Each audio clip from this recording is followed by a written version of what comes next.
The sun was blistering that afternoon. One of those cloudless June days where everything looked picture-perfect on the outside. A flawless venue, a silk-draped altar by the lake, and guests with sunglasses that probably cost more than my monthly rent at the time. I stood there in a rented tuxedo, collar too tight, heart pounding harder than it had when I proposed. I wasn't nervous about the vows. I wasn't scared of commitment. What had my hands trembling wasn't the woman I was marrying, it was her damn family. From day one, they hated me. Not openly at first, oh no. Her mother, Diane, with her cold eyes and Chanel perfume, had perfected the art of fake smiles and quieter digs. Oh, you work in hospitality? How quaint. Her father, Gerald, didn't even pretend to like me. He'd look through me at dinner, like I was an unpaid intern in his country club office. Still, for her sake, Emma's, I endured it. I let them look down their noses while I scrubbed dishes and picked up double shifts at the restaurant. I was a waiter, sure, but I wasn't just a waiter. That morning, I woke up with the kind of cautious optimism you only feel when you know you're walking into enemy territory with a target on your back. I was going to marry the love of my life. I figured I could survive a few sideways glances and muttered comments. But I was wrong. The storm started before the ceremony even began. I had just stepped outside to get some air when Diane cornered me behind the floral tent. Her lips curled, her tone syrupy fake.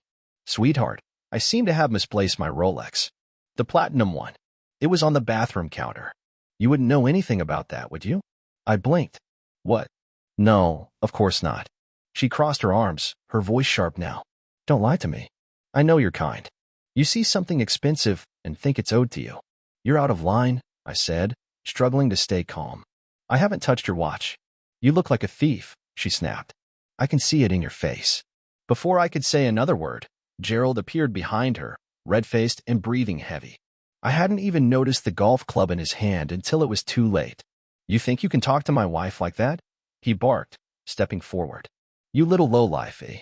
He didn't wait for an answer. He swung the club like he was driving down a par 5. It cracked against the side of my head with a sickening thud, and everything went sideways. I woke up in the bridal suite, gauze on my scalp, paramedics checking my vitals. Emma was in tears beside me, but her mother stood smug in the corner like the queen of misery herself. I warned her, she told the EMTs. I told her this would happen. He's unstable. The rage in me wasn't hot. It wasn't loud. It was cold. The kind of rage that brews when someone mistakes your silence for weakness. I could have pressed charges. I could have walked away. But instead, I stood up. Staggered a bit, but I stood. And I asked for the mic. The guests were gathered, murmuring in confusion, unsure why the groom hadn't appeared at the altar yet. Blood still dripping down my temple, I limped up the steps, grabbed the microphone from the clueless DJ, and looked out at that sea of silk dresses and designer suits. I'd like to make an announcement, I said, voice steadier than I felt. Before we continue this beautiful ceremony, I think a few truths deserve to be shared. The crowd quieted. I locked eyes with Diane first. You accused me of stealing your Rolex, I said. You called me a thief, a leech. But what you don't know, what none of you bothered to ask, is who I really am. I reached into my jacket and pulled out the folded trust document I'd kept in my inside pocket since the day I turned 25. I'm the majority shareholder of Braxton Group Holdings. That's right, that Braxton Group. I started as a waiter because I wanted to learn people. Real people. Not spoiled trust fund parasites who've never worked a day in their lives. I looked at Gerald now. You assaulted me today. Hit me like some rich brat in a country club fight. And the only reason I'm not calling the police right now is because I want this moment to sink in. Gasps spread like wildfire across the crowd. Emma's sorority sister choked on her mimosa.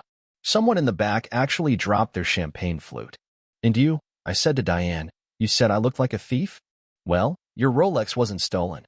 It's in the front pocket of your husband's golf bag. Probably forgot he took it off during your little morning warm-up. She went pale. I turned to Emma. Her lip trembled, mascara streaking her cheek.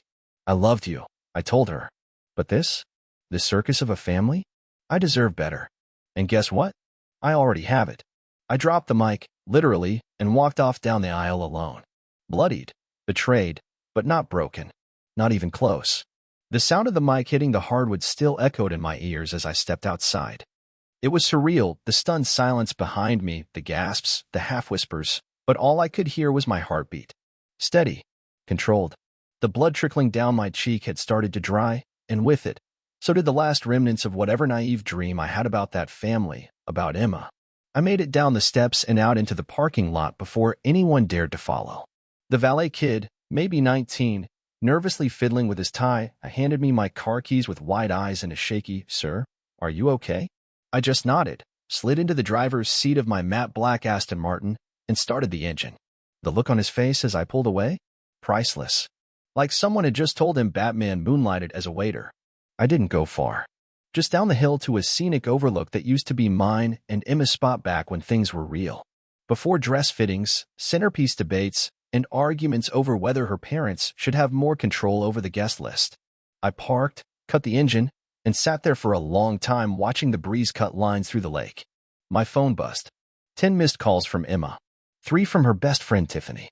1 from Gerald. Gerald? I let out a bitter laugh. The man nearly fractured my skull with a golf club, and now he wanted to talk.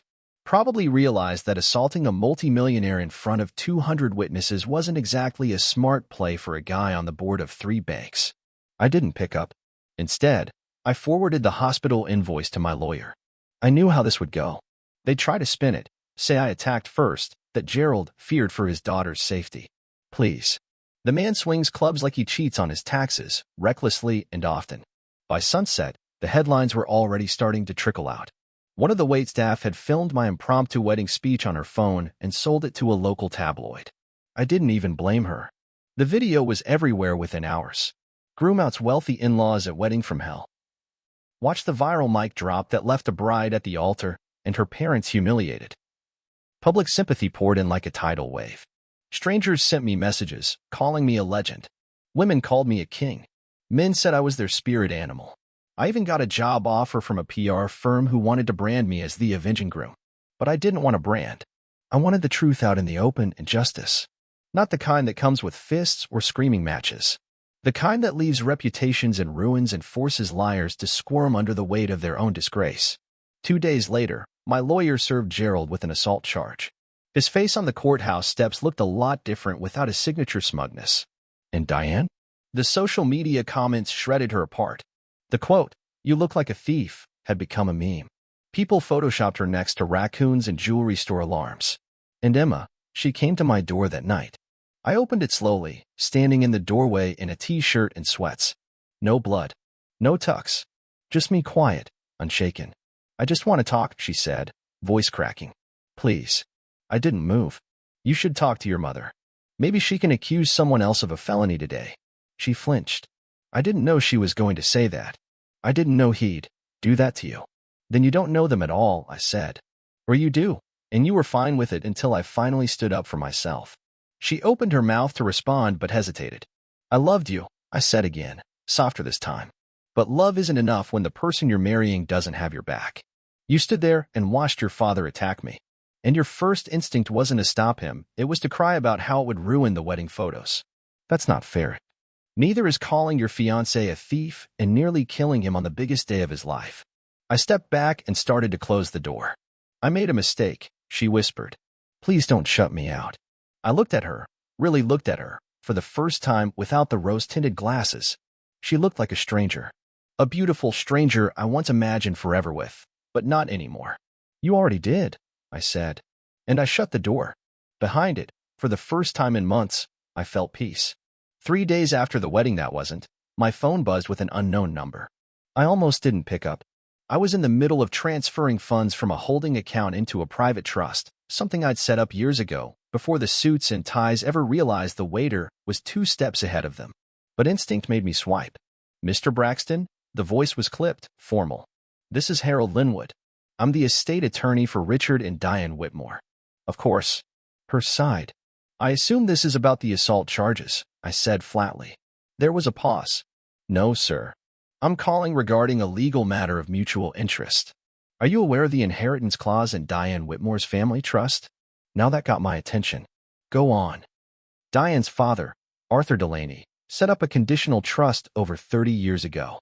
It was designed to protect family wealth, enforce moral conduct, and discourage, let's call it imprudent marriages."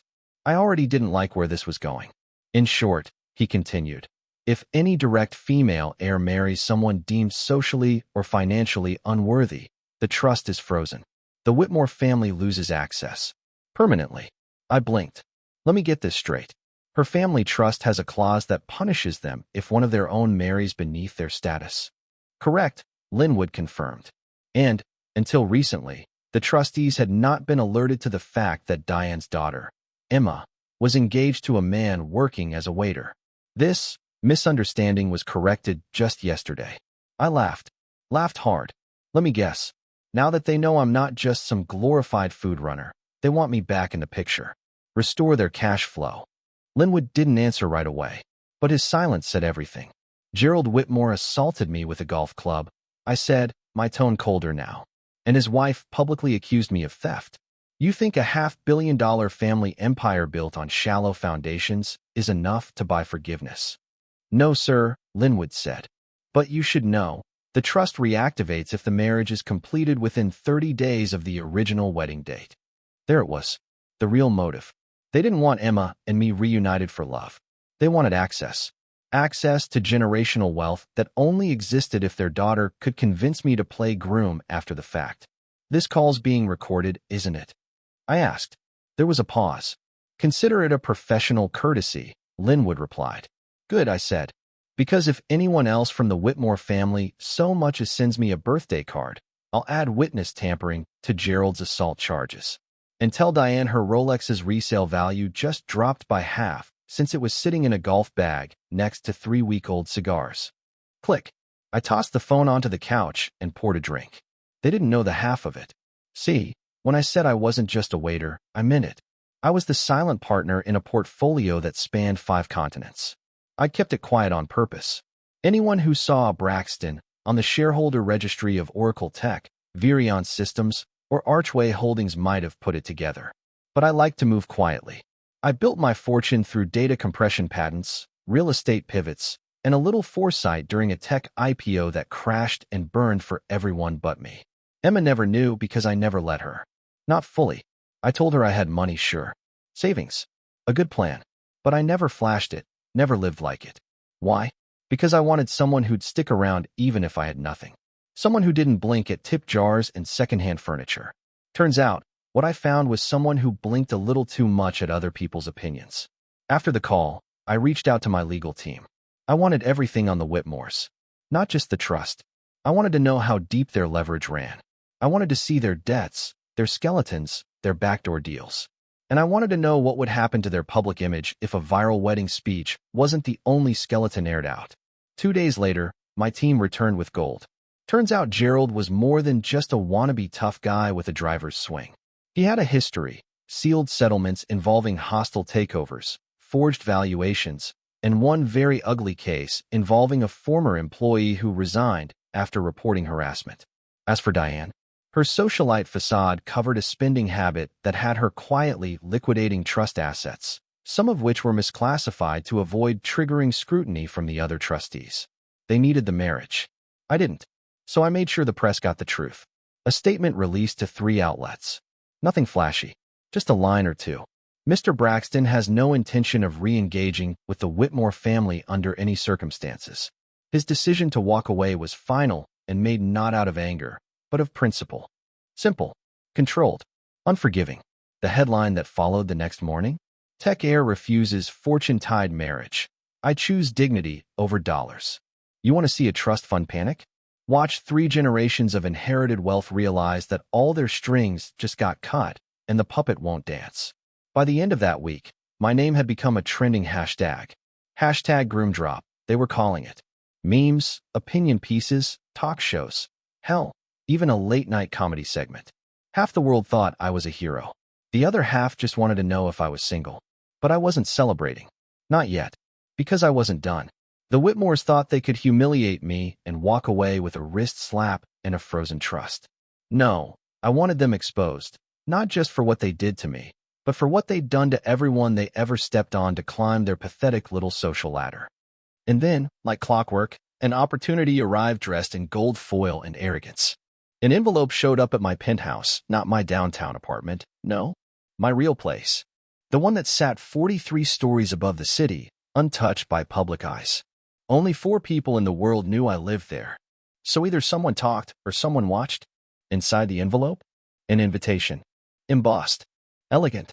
Smelled faintly of expensive regret. The Delaney Woodridge Winter Auction. Proceeds to benefit the Whitmore Foundation for Civic Elegance. Black tie. RSVP required. Attendance expected. I chuckled.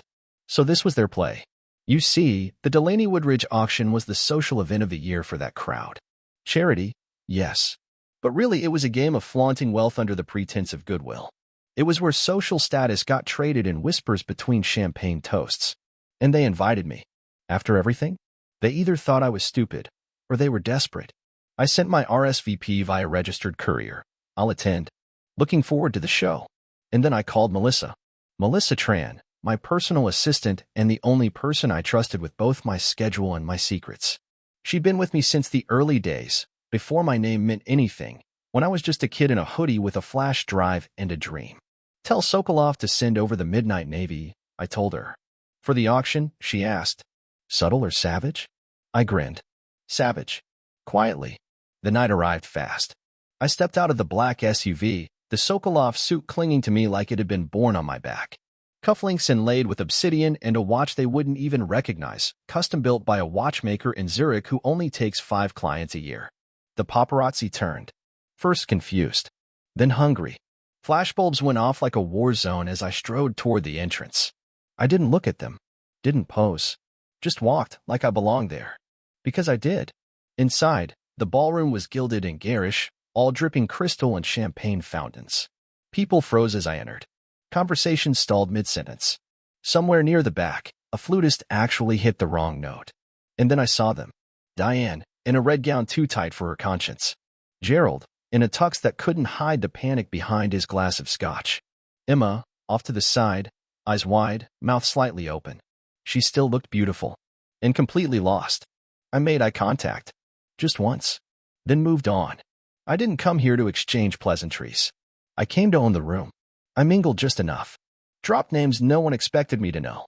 Mentioned a few venture partners from Berlin. Let it accidentally slip that I just acquired a commercial property on Fifth Avenue, one previously leased by a boutique belonging to Diane's closest friend. Oh, I said with a smile when she asked if I planned to keep it. Not sure yet. Might just let it sit empty for a year. Sometimes silence is the most profitable asset. And then came the auction. Item 9 on the list, a sapphire brooch. Estimated value? $65,000. Donated by the Whitmore family in honor of Emma's resilience and spirit. Oh, how poetic. The bidding began. $20,000. $25,000. A few paddles lifted. I raised mine once. $50,000, I said. The room turned. A pause. A whisper. Diane's jaw tightened. Someone else tried to chime in, some hedge fund brat I didn't recognize. 70, he said. 200, I said, without looking at him. Silence. The auctioneer blinked. 200,000? Going once. Let him have it, Diane hissed under her breath. Sold, the auctioneer said quickly. 2. Mr. Braxton. I nodded politely and sat down, not even glancing at the brooch again. I didn't want it. I just wanted them to watch me take it. As the night drew to a close, Emma approached me. Alone. Her voice trembled. Why are you doing this? I looked at her, really looked. And for a brief second, I remembered everything we almost had. But then I remembered her silence. Her inaction. The moment her mother lied, her father swung, and she stood there with her hands folded like it was a weather forecast instead of a felony. I stepped closer. Because, I said calmly, every empire built on disrespect deserves a reckoning. And I'm not finished. I turned and walked away. As I left the ballroom, Gerald was already on the phone. I caught the words lawsuit, media crisis, and damage control. It was music to my ears. There's something uniquely satisfying about watching your enemies scramble, not because you raised your voice, not because you made a scene, but because you calmly, methodically, dismantled the illusion they built their lives around. 2 weeks after the auction, Gerald Whitmore's name hit the financial news circuit like a thrown brick. Insider trading allegations rock Whitmore and Carlyle Holdings. SEC investigating suspicious activity linked to Whitmore family. Could the golden couple of civic elegance be headed for collapse? I didn't even have to break a sweat for that one. All I did was whisper, a little suggestion to a friend of a friend at a data compliance firm who happened to owe me a favor.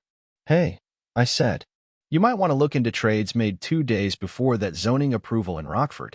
Turns out, Gerald had been padding his empire through carefully timed stock buys right before land valuations shifted. All it took was a few digital breadcrumbs and someone who knew where to look. Boom. By the time he realized where the pressure was coming from, I was already 3 steps ahead. Because you don't just fight people like Gerald and Diane in court. You don't shout across news conferences or try to outspin them. You choke them out with silence, with strategy, with moves they don't see coming until they're drowning in them. And next, I aimed for the heart of their empire. Sterling and Whitmore Board of Trustees. A 30-year-old legacy investment firm whose real power came not from profits, but from the names printed on the stationery. They were the quiet rich. The ones who didn't scream wealth. They just quietly bought everything that mattered and then invited each other to gallery openings to pat each other on the back for it. I had no seat at that table. Yet. But I did have a friend, an old college roommate named Cal Walker. Quiet. Ridiculously smart. CEO of a disruptive financial software startup that just so happened to handle real-time investment monitoring for S&W's largest shareholder. Cal and I had built a few projects together over the years. But I never asked him for a favor until now. Gerald's exposed. I told him over lunch at a rooftop sushi spot in Midtown. I want a seat at that table. He leaned back, eyeing me. You want a board seat at S&W? You don't even like those people. I don't have to like them, I said. I just have to remind them who's really in control. And just like that, Cal made a few calls. Submitted a name, mine, to fill the emergency vacancy created by Gerald, voluntarily stepping back to focus on his legal affairs. Yeah, right? Voluntary the way a fox voluntarily leaves the henhouse when it hears a shotgun cocking. By the end of the week, I was voted in. The next Monday, I walked into that boardroom in a dark charcoal suit, no tie, calm as a glacier. 12 men and women in their 50s and 60s watched me take the seat Gerald used to occupy. I leaned back, adjusted my cuff, and said, "Shall we begin?" Oh, the discomfort was delicious. Diane tried to stop it, filed a motion through a proxy investor to challenge my eligibility. It died in committee within 48 hours. Because money talks, but power walks in without knocking. That afternoon, I called a press briefing. Just a short statement. Nothing aggressive. Just enough. As of today, I'll be serving on the board of Sterling and Whitmore. It's my intent to help the firm move forward with integrity and renewed transparency. In times like these, leadership should be earned, not inherited. Let that one sink in. The internet did the rest.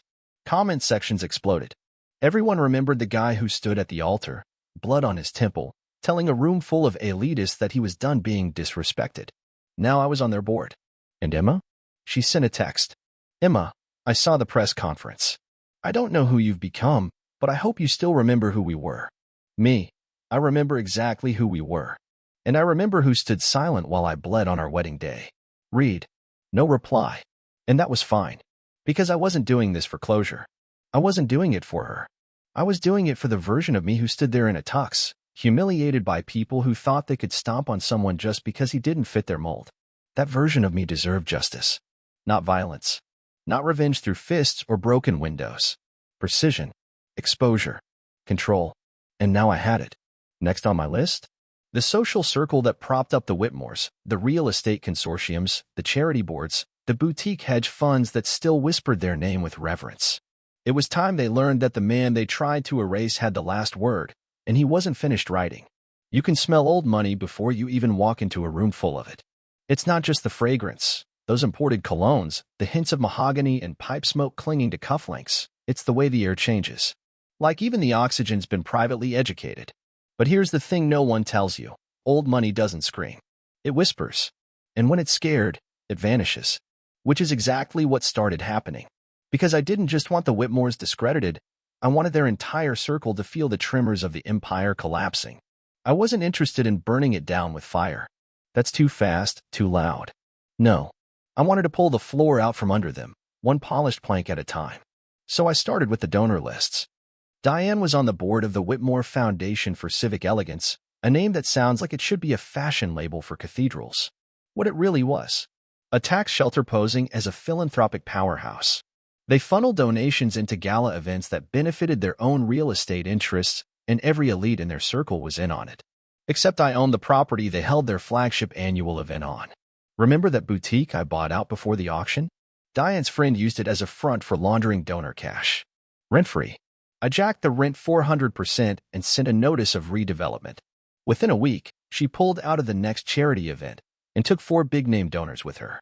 Then I traced the catering company used by 6 of their go-to venues. It belonged to a cousin of Emma's. One call. Contract revoked. I replaced him with a catering group I'd helped fund 3 years ago, working-class kids who turned their family food truck into a full-service event empire. The result? A catered charity dinner full of soul food and 90s R&B. The Whitmores showed up in pearls and furs, only to be greeted by chicken and waffles served on reclaimed with slabs and a playlist that included No Diggity. They left before the cornbread hit the table. But the guests? They stayed and loved it. The reviews were brutal for them. Refreshing to see real culture make its way into upper-tier charity events. Finally, an auction where the wine wasn't more pretentious than the donors. Diane tried damage control. Held a luncheon. I sent flowers. Black dahlias. Card said, "Elegance can't be inherited." And it wasn't just events. Their credit line at Prestwick Trust? Quietly pulled. Turns out when your debt-to-asset ratio gets flagged due to pending legal investigations, thanks, Gerald, banks get nervous. Especially when someone starts placing calculated, anonymous inquiries with their compliance department. Then I paid a personal visit to Alton Kingsley, a publisher who ran a society magazine Diane practically wrote half of with her anonymous submissions. He owed me a favor. Alton ran a 3-page spread in Regency Monthly titled, "When Old Money Ages Poorly, The Fall of the Whitmore Dynasty." No names were mentioned. They didn't have to be. The references were laser-etched. By the time the issue hit subscribers, Diane was practically radioactive. And Emma? Still silent. Still watching from the edges. She wasn't on the guest lists anymore. She wasn't photographed at the right brunch tables or tagged in any ladies who lead posts. She tried to reach out once more. A handwritten letter. I read it once. No theatrics. No tears. Just, I didn't know who I was without them. I'm learning now. I hope that matters. Emma. I folded it, tucked it into the drawer of my desk, and left it there. Untouched. A page in a book I had already closed. Because by now the Whitmores weren't just bleeding status. They were hemorrhaging identity. Their board seats were vanishing. Their invitations dried up. Deals slipped through their fingers like sand because no one wants to bet on a crumbling house of cards. No one wants to associate with failure wearing a tailored suit. And me? I just kept building. My foundation, the Iron Thread Initiative, began quietly funding scholarships for kids like I used to be. No PR. No Instagram stories. Just opportunities sent where it mattered most. The media tried to paint me as a scorned man turned corporate shark. Let them. Because I wasn't scorned. I was focused. I didn't just take the Whitmores down. I rewrote the entire ecosystem they ruled over. I proved what happens when you build your castle on mockery, greed, and golden lies. Eventually, someone shows up, not with torches, but with blueprints for your replacement. It was a Tuesday. Tuesdays are supposed to be uneventful. Middle of the week. Everyone's either too tired from Monday or already faking optimism for Friday. But that Tuesday, it came with a name I hadn't seen on my calendar in months. Emma Whitmore. The meeting request was formal. Sent through my assistant, Melissa, like she was just another contact from a networking event. Requesting 20 minutes of your time. In person. No press. No pretense. E. Whitmore. Melissa forwarded it with a little note. Up to you. But I had the receptionist schedule her at the tail end of your day. Just in case. Just in case. Yeah. I almost canceled. Almost ignored it entirely. But curiosity isn't weakness, it's fuel. It's how I ended up owning buildings people once said I wasn't allowed to step foot inside. It's how I went from clearing tables to clearing out boardrooms. So I said yes. 20 minutes. Nothing more. She showed up right on time. Same grace in her posture. Same green eyes that once used to soften every rough day I brought home. But she walked in like she wasn't sure she still belonged in the world we used to share. And she didn't. Thank you for seeing me, she said, voice low. I didn't offer a seat. She took one anyway. I know I'm probably the last person you want to see, but she paused, searching for words. I don't expect forgiveness. Or reconciliation. This isn't about groveling. You've got 18 minutes left, I said flatly. Her lips tightened, but she nodded. I've left my parents, she said. Moved out of the penthouse. Cut myself off from their finances. I've been working with a nonprofit in Kensington, real work. Housing support. I didn't come here for your money or pity. I just wanted you to know. I said nothing. Let her sit in the silence. Sometimes silence is more honest than anything words can fake. I look back at that day, she said, eyes lowering, and I see how much I let happen. I didn't stop them. I didn't speak up when I should have. I thought staying quiet was keeping the peace, but it was just cowardice. I watched her. She wasn't reading from a script. No makeup cake performance. No trembling lip. Just words. Plain and simple. And, for once, honest. I lost a man who would have protected me with everything he had, she continued. And I stood by the people who protected nothing but their own egos. There it was. The truth I never heard when I needed it most. Still, too little, too late. You didn't just stand by, I finally said. You smiled in the pictures while I bled in the corner. Her eyes glistened, but no tears fell. That surprised me. I guess she'd already done the crying. I'm not asking for a do-over, she said. I just needed you to know that I saw it. All of it. And I'm not who I was. I let out a slow breath and leaned back, watching her. No, you're not, I said. But neither am I. She looked up at me then, really looked. Saw the man who had walked away from her, and then walked right into the world they said I didn't belong in, and owned it. Your father is going to lose everything, I added. Your mother already has. I didn't start this to ruin them, but I'm not stopping to spare them either. I know, she whispered. They called me a thief, I said. They hit me like an animal. You didn't just let them, you married into the silence. I didn't marry anyone, she said, almost too soft to hear. Not that day. I nodded once. Your time's up.